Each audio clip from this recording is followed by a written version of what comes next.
This channel does not promote any violent, harmful, or illegal activities. All content provided by this channel is meant for an educational purpose only.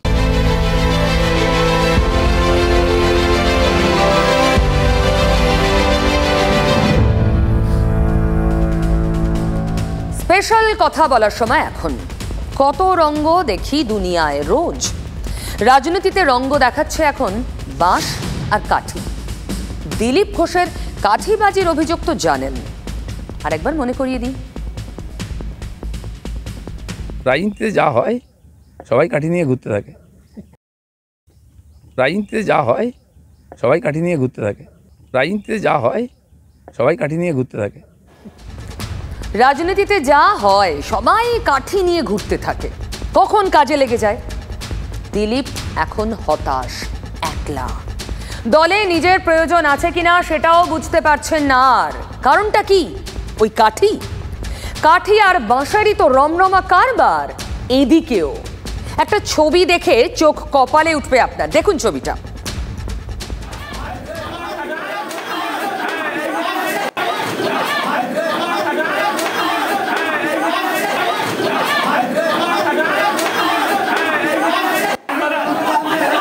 যে ছবিটা দেখছেন সেটা ওন্দার, বাঁকুড়ার ওন্দার তৃণমূলের block office. জানলা দিয়ে বাঁশ ঢুকিয়ে হামলা চালাচ্ছে আর এক দল তৃণমূল। ভিতরে রয়েছে অন্য দলের তৃণমূলীরা। ভিতরে ঢুকে ভাঙচুরও হয়েছে। অভিযোগ ওই যে যারা বাঁশ দিয়ে হামলা করছেন বাইরে থেকে, ওন্দার তৃণমূল বিধায়ক অরূপ খাঁর অনুগামীদের বিরুদ্ধে। ব্যাপারটা কি দাঁড়ালো? একদল তৃণমূলীকে বাঁশ দিয়ে পেটাচ্ছেন বা হামলা করছেন আরেক দল তৃণমূলী। দেখুন, 21শে জুলাই উপলক্ষে এলাকায় মিছিল হচ্ছে ওন্দায়। সেখানেও অরূপ খাঁ আর ব্লক সভাপতি উত্তম বিটের দুটো আলাদা মিছিল। দেখুন মিছিলগুলো।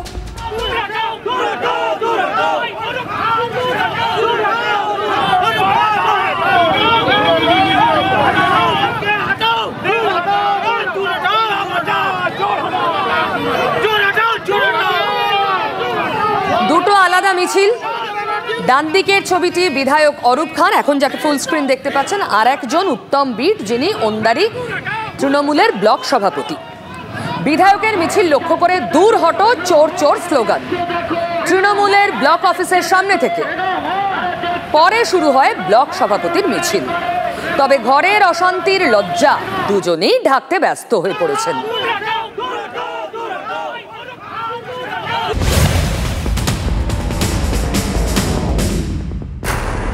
অরূপবাবু মিছিল করেন, তাহলে তো আপনারা ভাববেনই গোষ্ঠীদ্বন্দ্ব। যদি নিয়ে কাউকে নিয়ে মিছিল করছেন, তারা আমার মনে হয় পার্টির কেউ নয়। তো আলাদা মিছিল কেন? তার পারফরম্যান্স উত্তর দেবে, সেটা তো বলা যাবে না। ব্লক সভাপতি নেই তো আপনার মিছিলে? হ্যাঁ, ব্লক সভাপতি নেই আপনার মিছিলে। ব্লক সভাপতি তো হতেই পারে না। কি বাঁশ আর কাঠি তাহলে রাজ করছে বঙ্গ রাজনীতিতে? দিলীপ ঘোষ কি তার আদর্শ উদাহরণ? চলুন দেখি দিলীপ বাবুর ক্ষেত্রে হলোটা কি। বিশ্বকাপ জিতেই ক্যাপ্টেন রোহিত শর্মা জানিয়ে দিয়েছেন আর নয়, দেশের হয়ে আর টি20 খেলবেন না। তার আগেই ম্যান অফ দ্য ম্যাচের পুরস্কার হাতে নিয়েই প্রাক্তন ক্যাপ্টেন বিরাট কোহলি জানিয়ে দিয়েছেন আন্তর্জাতিক টি20কে বিদায়। তাঁদের রাস্তাতেই হাঁটলেন রবীন্দ্র জাডেজাও। বয়সের কথা হিসেব রাখলে এর কোনোটাই অস্বাভাবিক নয়, কিন্তু তা বলে দিলীপ ঘোষ রিটায়ার করছেন নাকি? ব্যাট তুলে রাখবেন দিলীপ ঘোষ? ও না, তার তো ব্যাট নয়, গদা, লাঠি, তরবারি, সেসব তুলে তুলে রেখে রাজনীতিকে গুড বাই জানাবেন বঙ্গের বিজেপির সফলতম ক্যাপ্টেন। দিলীপ ঘোষ রাজনীতি ছেড়ে দেবেন? কি করবো, রাজনীতিতে পড়ে থাকার জন্য তো আমি আসলে কিছু করতে এসেছিলাম। করার সম্ভাবনা থাকলে রাজনীতি ফালতু এই ঝগড়াঝাটির মধ্যে কি লাভ, অশান্তির মধ্যে। দেখেন, এই পার্টি যদি প্রয়োজন থাকে তাহলে পার্টি কি ভাবছে, নাহলে সময় নষ্ট করে লাভ কি আছে? যাদের পাওয়ার আছে তারা টিকে থাকবে, আমরা কি করবো পার্টিদের কাজ না থাকলে। দিলীপ ঘোষের কথা শুনে বোঝা যাচ্ছে লোকসভা ভোটে বিপর্যয়ের পরও বঙ্গ বিজেপি তাঁদের প্রিয় খেলা কাঠিবাজি ছাড়তে পারেনি, তাই বিদায়ের কথা ভাবছেন সবচেয়ে সফল ক্যাপ্টেন। দিলীপ ঘোষের ক্যাপ্টেন্সিতেই 2019 লোকসভা ভোটে বিজেপির বিপুল সাফল্য। 2021 বিধানসভা ভোটে লক্ষ্য পূরণ হয়নি, কিন্তু 3 থেকে বিজেপি বেড়ে পৌঁছয় 77-এ। তখন তৃণমূলের 1 নম্বর টার্গেট ছিলেন দিলীপ। আমরা অবিলম্বে দিলীপ ঘোষের গ্রেফতার চাই। ক্যাপ্টেন্সি হারানোর পর থেকেই দলে কোণঠাসা দিলীপ ঘোষ। এবার লোকসভা ভোটে তাঁকে মেদিনীপুর থেকে সরিয়ে বর্ধমান দুর্গাপুরে প্রার্থী করা হয়। দুটো কেন্দ্রেই হারে বিজেপি, মেদিনীপুরেও বর্ধমান দুর্গাপুরেও। তারপরই কামান দাগা শুরু করেন দিলীপ। যারা ডিসিশন নিয়েছেন তাদেরকে তো দায় নিতে হবে। রাজনীতিতে দায় ছেড়ে পালিয়ে যাওয়া যায় না। জিতলে মালা পরবো আর হারলে দিলীপ ঘোষ দায়ী, যত দোষ দিলীপ ঘোষ। 2-3 বার তো আমার ঘাড়ে চাপানো হয়েছে। এবার কোন ঘোষকে পাওয়া যায় দেখা যায়। পাবলিক ছাড়বে না, কিন্তু কাউকে, কর্মীরাও ছাড়বে না। দিলীপ ঘোষ তো ইলেকশন লড়ার জন্য রাজনীতি করতে আসেনি, সংগঠন করতে এসেছিল। কিন্তু সংগঠনের সঙ্গে সঙ্গে ইলেকশনও করে জিতিয়েছে। দিলীপ ঘোষ পেছনে তাকায় না, আর বাঘে কোনোদিন বাঁধাকপি খায় না। দিলীপ ক্ষোভের গোলা ছুটতে শুরু করতেই ভোল বদলে ফেলল তৃণমূল। দিলীপের কষ্টে কেঁদে আকুল তৃণমূল। 5 বছর ধরে তিনি চাষ করলেন মেদিনীপুরে, তাকে শুভেন্দু সুকান্ত এক্সপোর্ট করে দিল দুর্গাপুরে, তো ওনার দুঃখ হবে না? দিলীপদার দুঃখ আমি বুঝতে পারি। দলটা যারা 2-4 জন স্টাবলিশ করেছে, তার মধ্যে দিলীপদা, সেই দিলীপদাকে আস্তে আস্তে কিভাবে সাইডলাইন করছে, কিভাবে তার জেতা সিটকে সরিয়ে দিল। কাঠিবাজি, তা আজকে তো দিলীপ ঘোষের মনে হতেই পারে যে একটু কাঠিবাজি করে তাকে হারানো হয়েছে। সত্যি কি রাজনীতি ছাড়বেন দিলীপ ঘোষ, নাকি ঘর বদলাবেন, ফুল বদলাবেন? দিলীপ কি তৃণমূলের ঘরে আদৌ যাবেন? না হলে এতটা নরম তৃণমূল নেতারা কেন? দিলীপ ঘোষের কি তৃণমূল কংগ্রেসে যোগদানের কোনো সম্ভাবনা আছে? না না, কোনো যোগদান নয়, যোগদান কিছু নয়। রাজনীতিটা আমার পেশা নয়। আমি এসেছিলাম একটা মিশন নিয়ে, এটা করে দিয়েছি, আমার কাজ প্রায় শেষ। পার্টি যদি প্রয়োজন থাকে আমি কাজ করবো, নাহলে আছি। তাদের সঙ্গে যে দিলীপ ঘোষের সম্পর্ক বেশ তেতো। শুভেন্দু অধিকারী, সুকান্ত মজুমদার মাঝে মধ্যে মুখ ফসকে বুঝিয়েও দেন। এখন দিলীপের রাজনীতি ছাড়ার কথা শুনে সুকান্ত বলছেন তিনি দরকারে বাড়ি যাবেন। দিলীপদা আমাদের সিনিয়র মোস্ট লিডার এবং খুব পার্টিকে অনেক দূর এগিয়ে নিয়ে গেছেন। আমার সাথে প্রায় 7-10 দিন আগে ওনার কথা হয়েছে। এর মাঝে আমি যেহেতু মন্ত্রণালয় এবং বিভিন্ন জায়গায় দৌড়াদৌড়ি নিয়ে ব্যস্ত থাকাতে কথা হয়নি, নচেত আমি অন্য বাড়িতে গিয়ে ওনার সাথে দেখা করব। দিলীপ তো বলছেন ভোটের পর আক্রান্ত কর্মীদের সঙ্গে দেখা করতেই যান না নেতারা। তিনি গেলেও অন্য নেতাদের রাগ হয়। সত্যি সত্যি বিজেপিতে দিলীপ পর্ব কি শেষের মুখে? না না, কারো কাছে সময় নেই কথা বলার, না উচ্চতর না নিম্নতর। এখানে হাজার হাজার কর্মীরা, পার্টিতে তো কেউ কারো খোঁজই নেয় না, মার খাচ্ছে, কেউ খবর নিচ্ছে না। দেখা করছি তাতে কষ্ট, নিজেরাও দেখা করবে না, আমি দেখা করলে কষ্ট কি করা যাবে? দেখা করতেও মানা করছে যাচ্ছি বলে অনেক সমস্যা, ওই জন্য না আসে দেখা করে চলছে। এরপর আপনাদের সেই জেসিবির কাছে নিয়ে যাব। দিলীপ ঘোষ, আপনারা দেখছেন দিলীপ ঘোষ কোথাও একটা নিঃসঙ্গ, একা, এটা বোঝানোর চেষ্টা করছেন। দিলীপ ঘোষ মনক্ষুণ্ণ। তিনি কি দলের গুঁতোয় পড়েছেন? কোথাও রাজনীতির গুঁতো খাচ্ছেন? এদিকে গুঁতোর নাম তো জেসিবি, তাই না? সালিশি। ডিকশনারি বলে শব্দটির অর্থ হলো মধ্যস্থতা। কোনো অশান্তি নেই, হিংসা নেই, হওয়ার কথাও নয়। কিন্তু এর সঙ্গে ক্ষমতা, প্রভাব, দাপট, গায়ের জোর, দাদাগিরি যদি জুড়ে যায়, কি দাঁড়ায় বিষয়টা? বাংলা তো দেখছে বারবার। আতঙ্কে সিটিয়ে গেলেও দেখতে হচ্ছে দিকে দিকে জেসিবিদের ছড়াছড়ি। তাদের ক্ষমতার বুলডোজার গুঁড়িয়ে দিচ্ছে আইনের শাসন। তাতে কি এসে যায়? তারা দমতে নারাজ, থামবে কে, থামাবে কে? এবার ঘটনাস্থল পূর্ব বর্ধমানের জামালপুর, প্রত্যন্ত গ্রাম, কিন্তু হাড় হিম করে দেওয়ার পক্ষে যথেষ্ট। কারণ অভিযোগ, বিচারকের দায়িত্ব সেখানে নিয়ে বসে আছেন তৃণমূলের অঞ্চল সভাপতি। ব্যক্তিগত ঝুটঝামেলা নিয়ে আদালতে মামলা চলছে, নো পরোয়া। শাসক নেতার আদালতের পরখোলা। আর তার আদালতে তলবের পরও হাজিরা না দিলে কি হয় জানেন? মানে সালিশিতে ডাকার পরেও যদি না যায় কেউ, তাহলে পরিণতি পরের ডেট নয়, পিটিয়ে জব্দ করা হয়, যেমনটা তিনি স্থানীয় এক বয়স্ক দম্পতি আর তাদের ছেলেকে করেছেন বলে অভিযোগ। বাড়িতে পর্যন্ত পা রাখতে পারছে না পরিবার, ভয়ে হুমকির খাঁড়া ঝুলছে। 14ই জুন যে আতঙ্কের অধ্যায়ের শুরু এখনো চলছে। প্রচন্ড আমাদের হুমকি দিয়েছে, আর কি বলেছে? গেলি মেরে ফেলবে, বলছে তোমাদের চাষবাস সব বন্ধ করে দেবো, বাড়ি ছাড়া করে দেবো, বাড়িতে ঢুকতেই দেবো না। যে শাসক দল এসছে আমরা শাসন করব, সেই শাসক দল ঘুরে এসেছে এরকম বলছে আমাদেরকে। কারা মারধরটা করলো আপনাদের? ওই তৃণমূল পার্টির ওই আজাদ রহমানের কর্মীরা। আজাদের রাজত্বে আজাদি নেই কারোর, পরিবার তো তাই বলছে। বাড়ির ঝামেলা, খরপোশের কেস কোর্টে, বিচারের অপেক্ষায় সব পক্ষ। মাঝে হঠাৎ সালিশি আর দাদাগিরি কেন এলো বলুন তো আজাদ রহমান? আমাদের বিচারে বসতে হবে, যা বিচার আমরাই করব। কোনো আইন আদালত বলে কোনো কিছু মানতে চাইছিল না, কোনো বলছে আমরা আইন আদালত মানি না। অর্থাৎ যা দাঁড়ালো এ কেস আবার আইন নিজের হাতে তুলে নিয়ে মারধরের। আর এবারও অভিযোগ তৃণমূলের বিরুদ্ধে। এলাকায় বাঘ তিনি, দাঁত নখ দেখাতে হবে না। পাবলিকের মনে মান সম্মান কে চায়? চাই তো ভয়, আতঙ্ক, ডরনা জরুরি হ্যায়। তাই তো বাংলায় দিকে দিকে ছবিটা এক রকম।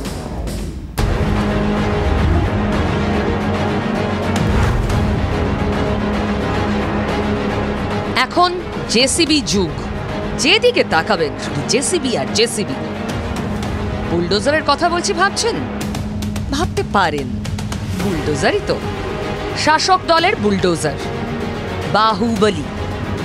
পদে নয়, চেহারায়, ক্ষমতায়, শাসকের ছত্রছায়ায়। চোপড়ায় জেসিবির দাদাগিরির ভিডিও আপনাদের জানা হয়ে গেছে, ভাইরাল। এত ভিড়ের মাঝে তার হাত কেউ থামিয়েছিল? সাধ হলেও সাধ্যি ছিল নাকি? শাসকের শাসন বলে কথা। একটা মহিলা চরিত্রহীন কি চরিত্রবান সেটা দেখার দায়িত্ব একটা রাজনৈতিক দলের নয়। তার বুকে মারবে, তার হাতটা তুলে মারবে, তার চুলের মুঠি ধরে তাকে মারবে, আর আমরা বসে বসে কি আঙুল চুষবো? আমাদের এখানে প্রশাসন কঠোরভাবে ব্যবস্থা নিয়েছে এবং এখানে এরকম খাপ পঞ্চায়েত বসানো বা সালিশি সভা করা এগুলো শুধু অমানবিক নয়, মধ্যযুগীয় বর্বর। বারবার এই ধরনের ঘটনা প্রমাণ করছে রাজ্য প্রশাসনের উপরে মানুষের কোনো বিশ্বাস নেই, মধ্যযুগীয় ব্যবস্থা। আরিয়াদহ দেখুন, রাস্তায় ফেলে বেধড়ক পেটানো হলো মা ছেলেকে। শাসকের সন্ত্রাস। জানি না আমরা কোন দিকে যাচ্ছি, এবং এটা সম্পূর্ণ দায় মুখ্যমন্ত্রী মমতা ব্যানার্জিকে নিতে হবে। রাজ্যের মানসম্মান সর্বনাশ করার জন্য তৃণমূলের নেতাদের প্রশ্রয় যথেষ্ট। আজকে অন্য লোকের বাড়িতে হচ্ছে, কালকে তোমার বাড়িতেও। মাথা ভাঙা থেকে শ্যামনগর, একের পর এক শাসনই তো দেখছে বাংলা। মহিলাদের বিবস্ত্র করতেও যেখানে হাত কাঁপে না, ভাবনা জুড়ে শুধুই ক্ষমতা আর তার আস্ফালন। প্রশ্ন হলো, পুলিশ কি করছে? পরিবারগুলোর পাশে দাঁড়াচ্ছে তখন যখন চাপ বাড়ছে, যখন এটা পাবলিক হচ্ছে। বাকি সময় না। দিন রাতের সাক্ষী ভয়। প্রাণ বাঁচাতে হবে তো। নিজের বাড়িতেই ফেরা মাথায় উঠেছে জামালপুরের এই পরিবারের। 14ই জুন যা হয়েছিল সেই আতঙ্ক এখনো তাড়া করছে। ছেলেকে প্রচন্ড মারধর করে, ওর গলায় পা দিয়ে দাঁড়ায়, দিয়ে ওর বাবা আর আমি আটকাতে যাই বলে তাই জন্য আমার গলায় আমাকেও মারধর করে, আমার ওর বাবাকেও মারধর করে, আমাকে শ্লীলতাহীন করে। আমার গলার পা দিয়ে দাঁড়িয়ে থাকে, হ্যাঁ, আমার মাথা লক্ষ্য করে একটা বাঁশ চালায়, সেই বাঁশটা আমি মাথাটা বাঁচিয়ে নিলে কোনো রকমে আমার ভুঁড়িতে এসে লাগে। মায়ের চিৎকার চেঁচামেচি শুনে পাড়ার কোনো সহৃদয় ব্যক্তি এই খবরটা জামালপুর থানায় পৌঁছে দেয় মোবাইলের মাধ্যমে। পরিবার যেটা জানাচ্ছে যে যখন তাদের মারধর করা হচ্ছিল, পুলিশ তাদের ওখান থেকে উদ্ধার করে নিয়ে গিয়ে জামালপুর প্রাথমিক স্বাস্থ্যকেন্দ্র সেখানে নিয়ে যায়, তারপর সেখান থেকে বর্ধমান হাসপাতালে চিকিৎসার জন্য পাঠায়। অর্থাৎ পুলিশ কিন্তু গোটা বিষয়টি জানতো তারা, এবং পরিবারের পক্ষ থেকে তখন জামালপুর থানায় অভিযোগও জানানো হয়েছিল। কিন্তু তারপরে এতদিন কেটে গেল, এখনো পর্যন্ত যেটা পরিবার জানাচ্ছে যে কোনো রকম কোনো সদুত্তর পুলিশের কাছ থেকে তারা পাচ্ছেন না। আমাদেরকে বলেছিল যে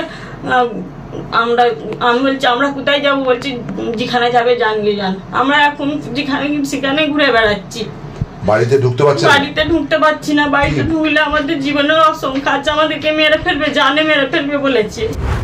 আইনের শাসন এ কি অমাবস্যার চাঁদ নাকি এ রাজ্যে? অভিযোগের পাহাড়। শাসক অবশ্য পাত্তা দেয় না। জামালপুরে যার দিকে আঙুল সেই নেতা তো মানছেনই না যে তিনি সালিশি ডেকেছিলেন। আচ্ছা, সালিশি ডাকার অধিকার তৃণমূল নেতাদের কে দিয়েছে বলুন তো? আমি অঞ্চল পার্টি অফিসে কোনো মীমাংসাও ডাকিনি, কারণ আমার কাছে যতদূর খবর আছে এটা কোর্টে মামলা চলছে। আর যেটা 14 তারিখে আপনি বললেন যে একটা ঝামেলা হয়েছে, সেটা তো গ্রাম্য ঝামেলা, আমি খবর পেয়েছি। এই বিষয়ে আমি কিছু জানি না। উনি যে অভিযোগ করেছেন সম্পূর্ণ মিথ্যা। হাত তিনি ধুয়ে ফেলতে ব্যস্ত, কিন্তু এত সহজে হয়? বিচারকদের যে কাজ করা উচিত সেটা তৃণমূলের অঞ্চল সভাপতি করছে, এর থেকে লজ্জার আর কিছু হতে পারে না। পুলিশ প্রশাসন সবের কাজ এখন তৃণমূল নেতারা করতে চাইছে। তারা হচ্ছে বিভিন্ন জায়গায় মেয়েদের উপর অত্যাচার এবং তারা আইনটাকে হাতে তুলে নিয়েছে, এটাকে এরা গর্ববোধ করে। অভিযোগকারীরা সরব, সঙ্গে বিরোধীদের গর্জন, তবু শাসকের নো পরোয়া। বিচার হবে কবে? এটাই তো মোক্ষম প্রশ্ন। তবে এই প্রশ্নের মুখে জামালপুরের জেসিবি কুল। তিনি বলছেন এটা পারিবারিক ব্যাপার, কোর্টে কেস চলছে, কোর্টে কি হবে পরের কথা। এই পরিবার ভাবছে আগে প্রাণটা তো বাঁচুক, বাড়িতে গিয়ে থাকতে তো পারি, আশ্রয়টুকু পাই। আর রাজনীতি নিজের ছন্দে। একটা পাল্টা ব্যবস্থা তৃণমূল নেতারা নিজেরা করে ফেলেছেন, তার পরিণতিতে এই ধরনের ঘটনা ঘটছে। অবিলম্বে পুলিশ মন্ত্রীর পদত্যাগ করা। প্রশাসন দলের সাথে যুক্ত ব্যক্তিদেরও রেহাই করেনি, তাদের বিরুদ্ধেও পদক্ষেপ নিয়েছে। এখনও যদি শিক্ষা না পেয়ে কেউ এই ধরনের কাজ করে, সে যে দলেরই হোক, প্রশাসন দৃষ্টান্তমূলক ব্যবস্থা নিয়ে তাকে শাস্তি দেবে। প্রশাসনের উপর ভরসা না থাকার দায়টা কার? মাননীয় মুখ্যমন্ত্রী, তাকে তার উত্তর দেওয়া উচিত না? কার্যত আইনের শাসন নেই, শাসকের আইন। তৃণমূল এখন ডন বুলেট জেসিবিদের সম্পত্তিতে পরিণত হয়েছে। নজিরবিহীনভাবে রাজ্যটা এগোচ্ছে। দিলীপ ঘোষের রাজনীতি ছেড়ে যাওয়ার সম্ভাবনার কথা একটু আগেই শোনালাম আপনাদের। এবার শোনাবো প্রত্যাবর্তনের, মানে ফিরে আসার সম্ভাবনার কথা। কার? শোভন চট্টোপাধ্যায়। অনেকেই যাকে ডাকেন জল শোভন নামে। মমতা বন্দ্যোপাধ্যায়ের এক সময়ের বিশ্বস্ত কমান্ডার, তারপর বিজেপিতে। কিন্তু এখন শোভনবাবু কোথায়? কেউ বলতে পারবেন না, তিনি কোনো দলে নেই। তাহলে এবার কি ঘরে ফেরার গান গাইবেন? শোনা যাচ্ছে দিন কয়েক আগে অরূপ বিশ্বাস আর কুণাল ঘোষ গিয়েছিলেন তাঁর বাড়িতে, অবশ্যই নেত্রীর নির্দেশে। আজ শোভন চট্টোপাধ্যায়ের কাছে গিয়েছিলাম আমরা, আমার সহকর্মী শ্রাবন্তী। তৃণমূলে ফিরছেন নাকি শোভন? রেখে ঢেকে ইনিয়ে বিনিয়ে অনেক কিছু বললেন, কিন্তু কি বললেন শুনুন। শোভন চট্টোপাধ্যায়ের বাড়িতে কুণাল ঘোষ এবং অরূপ বিশ্বাস, এরকমটাই রাজনৈতিক একটা গুঞ্জন। হঠাৎ এই বৈঠকের রাজনৈতিকভাবে তাৎপর্য কোথায়? আমি জানি না কোন বৈঠকের কথা বলছেন, কিন্তু এটা ঠিক যে আপনাদের সঙ্গেও দেখা হয়েছে আমার বাড়িতে অনুষ্ঠানের মধ্যে কুণাল ঘোষের সঙ্গে। পাশাপাশি কুণালদা আসে অবসর সময়। আপনার বাড়িতে কবে এসেছিলেন? বেশ কয়েকদিন আগে এসেছিলেন। আপনাকে অনেকটাই বেশি ভালোবাসতেন মুখ্যমন্ত্রী। আমার ভালোবাসার বিষয় নয়। আবার কি রাজনৈতিকভাবে যদি ডাকেন বা এরকম কি কোনো জল্পনা চলছে? অনেকে বলছেন যে আবার আপনাকে। না, এটা একটা বাস্তব সত্য। আমি আপনাকে বলি যে আজও যে জায়গায় যেভাবে আপনারা আসছেন আমার সঙ্গে আলোচনা কথাবার্তা বলতে চাইছেন, এটাও যদি কারুর দেওয়া হয় সেটা হলো মমতা বন্দ্যোপাধ্যায়ের দেওয়া। 21শে জুলাইয়ে যাবেন? দেখুন, 21শে জুলাই হলে আমরা যারা পুরনো দিনের লোক তাদের মন কাঁদবে না, এটা হয় ন্যাচারালি। 21শে জুলাই যাওয়ার পরিস্থিতি এটা নিশ্চয়ই চলে যাব। অনেকে বলছেন, ব্যাখ্যা দিচ্ছেন যে আপনি নেই, পার্থ চট্টোপাধ্যায় নেই, বিহারের পজিশন অনেকটা নিচে হয়ে গেছে, অনেকটা ভালো ভোটের ফলাফল হয়নি। আপনাকে কি কোথাও গিয়ে তৃণমূল কংগ্রেস দায়িত্ব দিতে চলেছে? আবার আপনি কি দায়িত্ব নিতে চলেছেন আপনি জিজ্ঞাসা করে আমি সে প্রশ্নের উত্তর দিই। আমাকে দায়িত্ব দিতে চলেছে কি না সেটা সামগ্রিকভাবে তৃণমূল কংগ্রেস দল আছে। আর মমতাদি জানেন যে সমস্ত দিকে যদি চোখ থাকে, মমতাদি যারা মনে করে সব খবর রাখেন, তা সেই খবরের পুঙ্খানুপুঙ্খ বিশ্লেষণ করে মমতাদি যদি কোনো সিদ্ধান্ত নেন, সেই সিদ্ধান্ত অমান্য করার মতন মানে ঘাড়ে মাথা আমার আছে কিনা আপনি জানেন। তাকে নিয়ে আসলে রাজনীতিতে নিশ্চিতভাবে একটা নতুন অঙ্ক তৈরি হবে, একটা নতুন সমীকরণ হবে, এটা নিশ্চিতভাবে বলা যায়। এবং সম্পূর্ণভাবে প্রস্তুত রয়েছেন শোভন চট্টোপাধ্যায়। শুধুমাত্র যদি তাকে ডাকা হয় কোনো দায়িত্ব নিতে, তিনি পিছপা হবেন না। শুধু যাওয়া আসা, শুধু স্রোতে ভাষা, রাজনীতি তো একেই বলে, তাই না? দেখা যাক সমস্ত সম্ভাবনাগুলো বাস্তব হয় কিনা। তবে এবার ফুসফুসের কথা বলি। আদালত রায় দিয়েছে, তাতে কি ফুসফুস বাঁচবে? আমি দক্ষিণ কলকাতার ফুসফুসের কথা বলছি, যাকে আমরা চিনি রবীন্দ্র সরোবর বলে। রবীন্দ্র সরোবরে বিতর্কিত নির্মাণে আপাতত স্থগিতাদেশ কলকাতা হাইকোর্টের। যত বড় সেলিব্রিটি হোক, আমল দিতে নারাজ আদালত। তাদের ক্রিকেট লিগের প্র্যাকটিস করা যাবে না বলে সাফ বলল আদালত। এখনো অবশ্য প্রতিবাদীদের প্রশ্ন একটাই, কোন যুক্তিতে অনুমতিটা দেওয়া হয়েছিল? হাইকোর্ট বলেছে রবীন্দ্র সরোবর মানুষের জায়গা, রবীন্দ্র সরোবরের ভেতরে কোনো বিজনেস করা যাবে না। রবীন্দ্র সরোবরের মাঠে ওই যে লিখেছে সেলিব্রিটি ক্রিকেট, কোনো লিগ হবে না, কোনো প্র্যাকটিস হবে না। ওই আর কেএমডি এর কোনো রাইট নেই রবীন্দ্র সরোবরের জমি কাউকে দেবার। আমরা পরিবেশ দিবসের দিন, এনভায়রনমেন্টের দিন কত গাছ লাগিয়েছিলাম, সব গাছগুলোকে জেসিবি দিয়ে তুলে দিয়েছে। কেন? আমরা যখন অভিযোগটা উঠেছিল তখনই কথা বলেছিলাম যিশু সেনগুপ্তর সঙ্গে। তিনি নাকি এই সেলিব্রিটি ক্রিকেট লিগের প্র্যাকটিসের দায়িত্ব নিয়েছেন। শুনুন তো কি বলেছিলেন সেদিন। আমরা এটা লিজ এন্ড রেন্ট করেছি আমরা ফ্রম কেএমডি, এবং কেএমডি এর যা যা রুলস আছে আমরা সব মেনে, এবং গ্রিন ট্রাইব্যুনালে যা যা রুলস আছে সেটা সমস্ত রুলস মেনে আমরা কাজ করছি। ওইখানে যেটা হচ্ছে মানে যেরকম মাঠ সচরাচর আমরা কলকাতা শহরে দেখি না, সেরকম মাঠ তৈরি করা হচ্ছে। কোনো কনস্ট্রাকশন হবে না, কারণ ওটা নিয়মের বাইরে এবং রুলসের বাইরে। তো সুতরাং সেই রুলসগুলো মেনেই আমরা কাজ করছি। সরোবরে বিরাট কর্মযজ্ঞ যে তারা চালাচ্ছেন এ কথা অস্বীকার করেননি যিশু, তবে বারবার বোঝাতে চেয়েছেন সব নাকি নিয়ম মেনে, সব সরকারি শিলমোহর পেয়ে তবেই। এবার প্রধান বিচারপতি টি.এস. শিবজ্ঞানম স্পষ্ট বললেন, পাবলিক এরিয়া কখনোই বেসরকারি কাজে ব্যবহৃত হতে পারে না। তিনি এও বলেন, ওই সেলিব্রিটি রাজ্যের ব্লু আইড বয় হতে পারেন, তার মানে সরকারি সম্পত্তি ব্যবহারের অনুমতি পাবেন এমন নয়। ব্লু আইড মানে নেক নজরে, তা থাকলে কি সব হয়? যা ইচ্ছে। সরকারের নেক নজরে অবশ্য এবার কড়া নজর পড়েছে আদালতের। অভিযোগকারী বা প্রাতঃভ্রমণকারী যারা রয়েছেন তারা বলছেন দীর্ঘদিন ধরে মানুষজন এই রবীন্দ্র সরোবর লেকে তারা আসা যাওয়া করছেন, তারা মর্নিং ওয়াক করছেন। কোনোভাবেই এই সম্পত্তি অর্থাৎ এই জাতীয় সম্পত্তি ব্যক্তিগত কোনো মালিকানায় দেওয়া চলবে না। একটা অন্তত জায়গা আছে যেখানে আমরা এনজয় করতে পারি, সকালে মর্নিং ওয়াক করতে পারি। বাস আমরা এটাই বলতে চাই যে আপনারা যেখানে যা কিছু করা হোক করুক, কিন্তু অন্তত রবীন্দ্র সরোবরকে এমনি ছেড়ে দেয় যেরকম আছে। লেক সবার জন্য আছে, সবার জন্য থাকুক। It shouldn't be private for anyone. কোনো সেলিব্রিটিকে আলাদা করে দেওয়ার দরকার নেই। আইবুড়ো ভাত খেয়ে বিপাকে পড়লেন বিডিও।